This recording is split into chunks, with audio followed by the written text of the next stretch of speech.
So hello દોસ્તો, જય જવાહર, જય આદિવાસી. આપણા આદિવાસી સમાજની બેન દીકરીઓ પર જે લોકોએ ગાળો દીધી છે અને ખોટે સમાજ પર ગાળો દીધી છે, તો ફરી બીજો કોઈ ઊભો થયો છે ગાળો દેવા, તો આ બધું ક્યાં સુધી ચાલશે? હવે આવા લોકો જેટલા પણ ઊભા થાય છે, આ બધા પર આપણે રિપોર્ટ કરવા જોઈએ. અને જેમ કે પેલા આર કે ઠાકોર, વનરાજ ઠાકોર પર કેસ રિપોર્ટ કરી દેવામાં આવ્યા છે.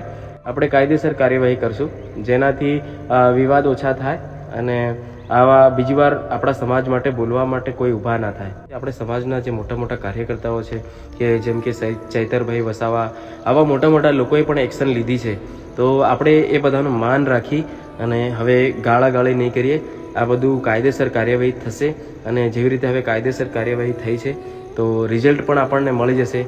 તો દોસ્તો, હવે પછી જો કોઈ આવો ઊભો થાય છે, આ ઉપર આપણે ડાયરેક્ટલી કેસ કરી દેવાનો. અને દોસ્તો, એક ખાસ મેસેજ પહોંચાડવાનો હતો આપણા આદિવાસી ભાઈઓ જે કલાકારો છે એમને, કે આપણા સમાજ પર જ્યારે વાત આવી છે, ભાઈઓ તમે બધા સમાજ માટે બે શબ્દ બોલી શકો છો. અને દોસ્તો, આપણને સપોર્ટ કરે છે આપણો આદિવાસી સમાજ. તો સમાજ પર